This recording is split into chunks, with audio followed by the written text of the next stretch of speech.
الرحمن الرحیم، السلام علیکم ورحمۃ اللہ وبرکاتہ۔ 8 ربیع الاول میں آج ہم نے جس ہستی کا ذکر کرنا ہے وہ ہیں حضرت سیدنا بلال حبشی رضی اللہ تعالی عنہ، جنہوں نے حضور سے اتنا عشق کیا کہ وہ اذان بلالی بھی آپ سے ہی منسوب ہوئی، اور آپ نے مکہ کی چھت پہ چڑھ کے بھی اذان دی ہے۔ میں نے کہا آج آپ الفاظ سنیے گا، ان کی شان میں جو الفاظ لکھے گئے ہیں میں نے اس سے پہلے لفظ نہیں پڑھے۔ آئیے آغاز کرتے ہیں۔ بسم اللہ الرحمن الرحیم۔ آواز حسن ہے، ایسا حسن جسے انقلاب کی پکار کہا جا سکتا ہے۔ آبشاروں کے گرنے سے پیدا ہونے والی آوازیں، بل کھاتی ندیوں کے دوڑنے سے پیدا ہونے والے ارتعاش، چشموں اور جھرنوں کے اچھلنے کی صدائیں، مضراب کی چھاتی سے نکلنے والے نغمے، سرنگی کی تاروں سے جنم لینے والی دھنیں، پتوں کے ٹکرانے سے بجنے والی تالیاں، حسن ہی حسن ہیں۔ سامعین، ایسا حسن جس سے صرف وہی لذت مند ہو سکتے ہیں فطرت نے جنہیں سمائے ذوق کے اس انگنت ذریعے بنائے ہیں، لیکن جو لطافت اور مٹھاس، جو شیرنی اور حلاوت، جو کیف اور رنگ، اور جو مستی اور ذوق انسانی آوازوں میں بھرا ہے، اس کی کوئی نظیر نہیں۔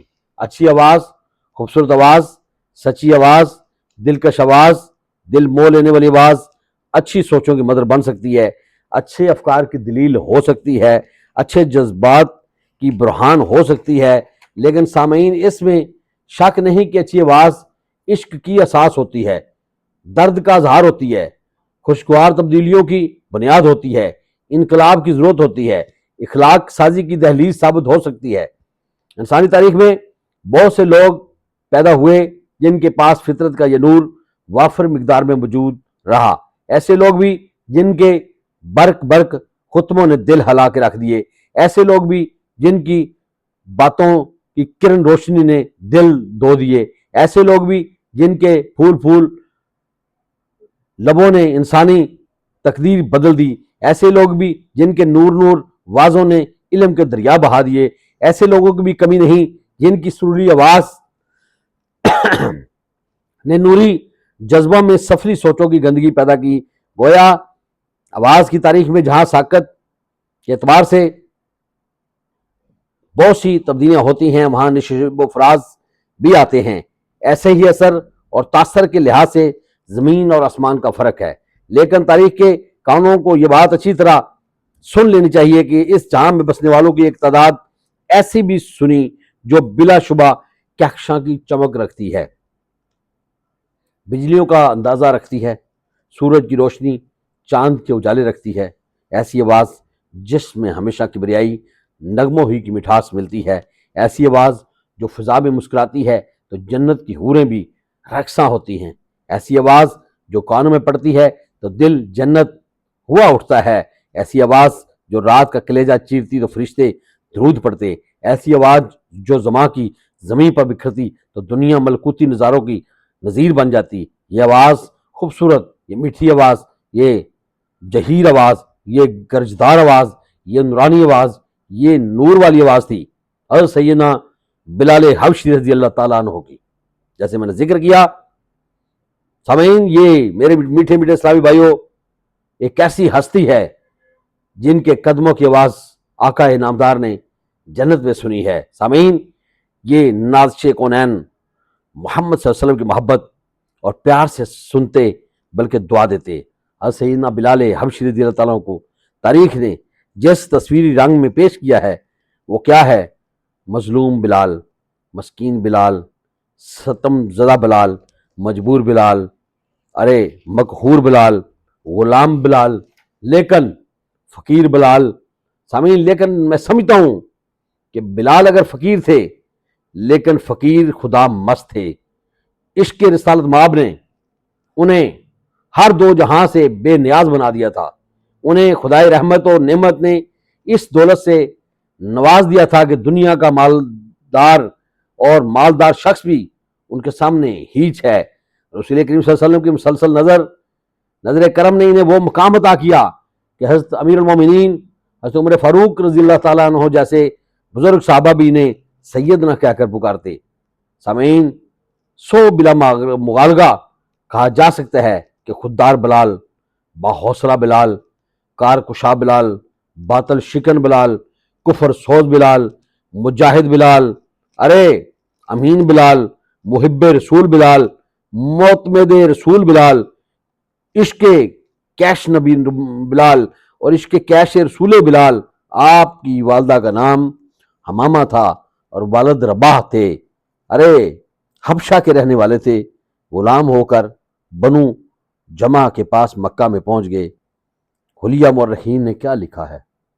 رنگت سیاہ تھی، قد طولانی تھا، ماتھا تھوڑا اٹھا ہوا تھا، آنکھیں سرخ جیسے خون بستہ ہوتا ہے، ہاتھ لمبے لمبے، چھاتی کھلی ہڈیاں، پرگوشت خفیف، جسم داغ اور آواز گرجدار، لباس سفید اور شفاف اور امامہ تابدار، ہاتھوں میں پھرتی جیسے برق پارے بھرے ہوں، قدموں میں تیزی جیسے بجلیاں شعلہ بپا ہوں، زبان نغمہ زن، منہ گیت گو، دل لرزائیں بے وجد، بدن مستانے پرکیف، نظر رقصانے عشق۔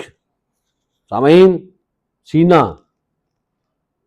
چیچاں بے درد، حاصل زندگی، حضور کو ظلم ستم سہ کر بھی کہہ رہے ہیں احد احد احد احد، خوشی ہو یا غم احد احد، اندھیرے ہوں یا اجالے احد احد، شب تیرا تار ہو یا روز روشن احد احد، ذوق محبت کی کلاکاریاں ہوں تو احد احد، گھسیٹنے والے گلے میں رسیاں ڈال کر تپتی ریت پر گھسیٹے جا رہے ہیں، لیکن کہنے والا کہہ رہا ہے احد احد، لوہے کی تپتی سلاخوں کے ساتھ جسم داغا جا رہا ہے، لیکن زبان پر ترانہ نور جاری ہے احد احد، جان سے مار ڈالنے کی دھمکیاں اور وحشت ناک صورت اختیار کر رہی ہے، لیکن عشق رسول میں ڈوبے ہوئے دل کی ایک ہی پکار، ایک ہی صدا، ایک ہی آواز اور ایک ہی کراہ احد احد احد احد،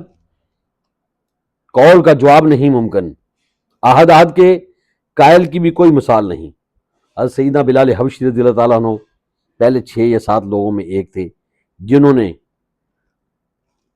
علی وجل بصیرت اسلام قبول کیا، ایمان کی تصویر بنے، اطاعت کا مفہوم بتلایا، اتباع کا نقشہ پیش کیا، عشق کی تفسیر لکھی، درد کی داستان رقم کی، جذبوں کی بہار، جیتی آرزوؤں کا نکھار بلا شبہ انہی کے دم قدم سے تھی۔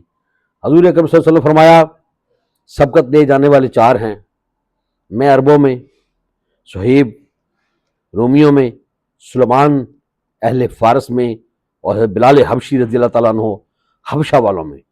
عشق رسول صلی اللہ علیہ وسلم نے بلال کی پیشانی میں غیرت و حمیت، خودی اور استغنا کے مہتاب رقصاں کر رہے تھے۔ یہی وجہ ہے کہ ملک ہو، مکہ ہو، مدینہ ہو، ام القریٰ ہو یا شہر نور رسول کریم ہو، ان کے فدائیوں کا مرکز توجہ حضرت بلال بن چکے تھے۔ بڑے بڑے لوگ حضرت سیدنا بلال حبشی رضی اللہ تعالیٰ عنہ کو سیفی جملوں سے نوازتے تو آپ گھائل ہو جاتے، سر جھک جاتا، ماتھے پر ہلکے ہلکے پسینے آ جاتے، نگاہوں سے عاجزی امڑ آتی، رخساروں پر فرط ندامت سے آنسو ڈلک جاتے، اور آپ فرماتے، شاعر نے اس کو اردو میں اس طرح پرویا ہے کہ میں تو کچھ نہیں سوائے اس کے کہ میں حبشی ہوں، ہاں میں کیا ہوں سوائے اس کے کہ میں کل غلام تھا۔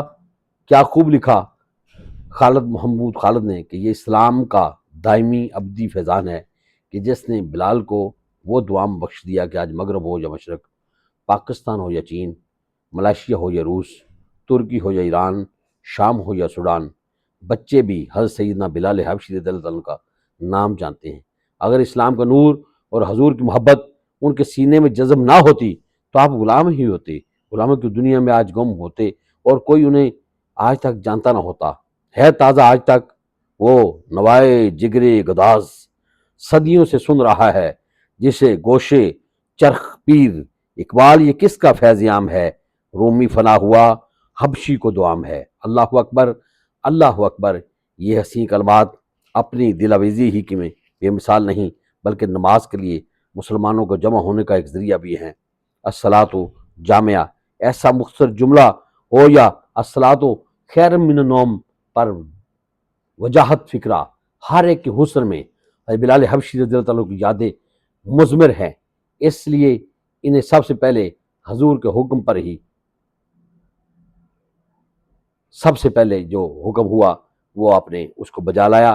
اذان بذات خود بھی انقلاب پرور ہے، چونکہ اسے بلال کا صوفی حسن میسر آ جائے، دل خود بخود کھینچے جائیں اور بےتابیوں میں سجدے بےتاب ہو جاتے ہیں۔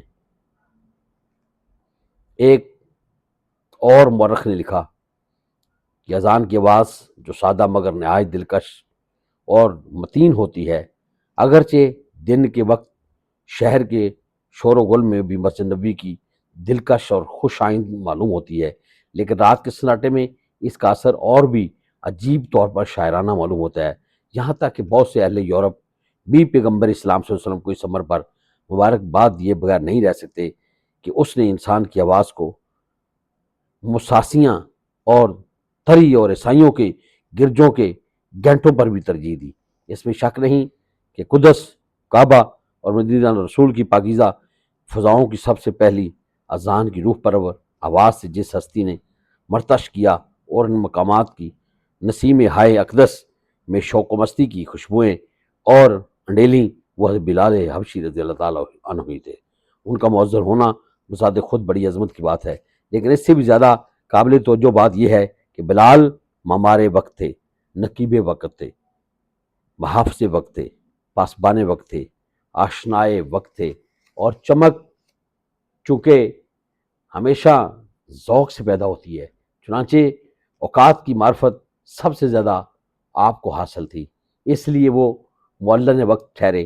اگر یہ سچ ہے تو دنیا کی قیمتی ترین دولت وقت ہوتی ہے، تو پھر اس لحاظ سے متمول ترین شخصیت وقت کا جو قدردان ہوتا ہے، اس اعتبار سے یوں کہا جا سکتا ہے کہ بلال مسکین و فقیر نہیں، غنی اور عظیم تھے، اس لیے کہ کائنات کے قیمتی ترین سرمایہ وقت ہر دم اور ہمہ وقت ان کی نگاہوں کے سامنے رہتا تھا۔ میں تو یوں کہوں گا کہ بلال حبشی رضی اللہ تعالیٰ عنہ حضور کے صحابہ کی گھڑی تھے، جن کی زبان حق سے نکلنے والی سرمدی ترانے کو سن کر وہ اللہ کے سامنے جھکتے تھے۔ فتح مکہ کے موقع پر حضرت بلال کو کعبے کی چھت پہ چڑھایا، یہ واقعہ میں نے پہلے بیان کیا ہے۔ چھت سے تاریخ نے جس عظیم ہستی کی زبان نور سے اذان کی گونجتی آواز سنی، وہ بلال بن رباح تھے۔ تمام غزوات میں رسول اللہ کے ساتھ ساتھ رہے، بدر میں آٹا گوندھ رہے تھے کہ نظر امیہ بن خلف پر پڑی، بجلی کی طرح اٹھے اور تلوار لے کر پکارا، یکا یک امیہ پر حملہ کر دیا۔ حضرت عبدالرحمن بن عوف نے ہر چند پکارا کہ اسے میں نے پناہ دے دی ہے، لیکن آپ نے فرمایا کفر کا سرغنہ امیہ بن خلف ہے، اور اگر کوئی چھوڑے گا بھی تو میں اسے نہیں چھوڑ سکتا۔ تھوڑی دیر بعد تاریخ بلال کو تپتی ریت پر گھسیٹنے والے امیہ بن خلف کا خون تلواروں سے ٹپتے دیکھ رہی تھی۔ رسول اکرم صلی اللہ علیہ وسلم جب رفیق اعلیٰ سے جا ملے تو بلال رضی اللہ تعالیٰ عنہ حضرت ابوبکر صدیق رضی اللہ تعالیٰ کی خدمت میں حاضر ہوئے اور عرض کیا، اللہ کے رسول کے نائب، میں نے آپ صلی اللہ علیہ وسلم فرماتے سنا ہے مومن کا جو عمل ہے وہ اللہ کی راہ میں جہاد ہے۔ حضرت ابوبکر نے فرمایا، بلال تم کیا چاہتے ہو؟ فرمایا، میں اللہ کی راہ میں جہاد کے لیے نکلنا چاہتا ہوں یہاں تک کہ مجھے موت آ جائے۔ صدیق اکبر رضی اللہ تعالیٰ نے فرمایا، ہمارا مؤذن کون ہوگا؟ بلال حبشی رضی اللہ تعالیٰ کا پیمانہ صبر چھلک گیا، آنکھوں سے آنسو جاری ہو کے فرمایا، حضور کے بعد کسی کے لیے بھی اذان نہیں کہہ سکتا۔ حضرت ابوبکر اصرار فرمایا اور کہا، میں نہیں جانے دوں گا۔ حضرت بلال فرمانے لگے، اگر تم مجھے اپنے لیے آزاد کروایا تھا تو روک لو، لیکن اگر اللہ کی رضا کے لیے کیا تھا یہ کام تو مجھے جانے دو، میں روک نہیں سکتا۔ حضرت بلال حبشی رضی اللہ تعالیٰ عنہ شام چلے گئے اور مرابط و مجاہد کی حیثیت سے شام میں ہی رہے۔ رسول اللہ صلی اللہ علیہ وسلم عیدین کے لیے تشریف لے جاتے تو بلال آگے آگے چلتے۔ آپ کے آگے آگے چلنے کا یہ جمالیاتی منظر کون بھول سکتا ہے کہ نبی کریم صلی اللہ علیہ وسلم نے ایک بار آپ سے پوچھا، بلال تم کیا کرتے ہو کہ میں جنت میں تمہارے جوتوں کی آہٹ کی آواز اپنے سامنے محسوس کر رہا تھا؟ آپ نے عرض کیا، ہر طہارت کے بعد نماز ادا کرتا ہوں۔ عشق رسول کی روشنیوں میں دین حق کا طالب جب بھی خدام رسول کو دیکھے گا، بلال آگے آگے نظر آئیں گے۔ محبت کی یہ بھی ایک ادا ہے کہ جو کچھ کھانے کو لیے ملتا ہے پہلے جان عالم کو پیش فرماتے ہیں۔ ایک موقع پر کھجوریں پیش کی گئیں تو آپ نے فرمایا بلال یہ کہاں سے؟ آپ نے فرمایا یا رسول اللہ میرے پاس جو کھجوریں تھی وہ خراب تھی، اس لیے میں نے وہ 2 سا دے کر 1 سا اس لیے لے لیے ہیں کہ آپ کو پیش کروں۔ آپ نے فرمایا افسوس بلال، یہ تو سود ہے، اگر تمہیں لینی تھی تو پہلے اپنی کھجوریں فروخت کرتے، پھر جو معاوضہ ملتا ان سے یہ کھجور خرید لیتے۔ رسالت محمد صلی اللہ علیہ وسلم کی طویل محبت نے مزاج اس قدر لطیف بنا دیا تھا کہ سچائی ملکہ راسخہ ہوگی۔ ایک مرتبہ آپ کے بھائی نے ایک عربی خاتون کو پیغام نکاح بھجوایا۔ خاندان والوں نے کہا کہ اگر بلال تمہارے عرب ہونے کی تصدیق کر دے تو شادی ممکن ہو سکتی ہے۔ آپ سے پوچھا گیا، آپ فرمانے لگے بھائیو میں بلال رباح ہوں، رباح کا بیٹا ہوں، یہ میرا سگا بھائی ہے، دین میں اونچا آدمی ہے، چاہو تو شادی کرو وگرنہ انکار کر دو۔ آپ خود فرمایا کرتے تھے کہ میری اذان جس طرح لوگوں کے ذہن اور دل میں گونجتی ہے، رسول اللہ صلی اللہ علیہ وسلم کے یہ الفاظ میرا ہمیشہ میرے لیے دل میں گونجتے رہیں گے، بلال فقیر ہو کر مرنا نہ کہ غنی۔ یا رسول اللہ یہ کیسے ممکن ہے؟ بلال نے عرض کی، آپ نے ارشاد فرمایا جو رزق ملے اسے چھپا کر نہ رکھنا اور جو کچھ تم سے مانگا جائے اسے روک کر نہ رکھنا۔ سامعین عرض کی یا رسول اللہ یہ کیسے ممکن ہے؟ رسول اللہ صلی اللہ علیہ وسلم نے فرمایا یہ چیز ہوگی یا پھر آگ۔ اللہ اکبر، جو الجھتا ہے وہ دیتا ہے، جو اٹھتا ہے وہ دیتا ہے، اللہ اکبر، جو چلتا ہے وہ رکتا ہے، اللہ اکبر، جو بیچتا ہے وہ بلاتا ہے۔ جو گھڑیاں آ پہنچی اور وہ ساتیں جب زمان و مکان کا یہ انوکھا منادی مؤذن فاکیش رسول دنیا سے اٹھنے لگا، جان کنی کا عالم طاری ہوا، پاس موجود بیوی محترمہ کی زبان پر یہ الفاظ جاری ہو گئے کہ ہائے میری مصیبت۔ عاشق رسول نے آنکھیں کھول دیں اور تڑپ کر فرمایا واہ واہ میری خوشی۔ اور پھر محبت کی آخری گیت، پیار کا آخری نغمہ، عشق کا آخری ترانہ لبوں سے ادا ہوا۔ کل ہم دوستوں سے ملیں گے، جان محبت محمد صلی اللہ علیہ وسلم اور آپ کے ساتھیوں کی زیارت کریں گے۔ اس کے ساتھ شہید محبت کی نطق نے اس میں محمد کے بوسے لیے اور جان افرین کے سپرد کر دی۔ ان اللہ و انا الیہ راجعون۔ صدق اللہ العظیم۔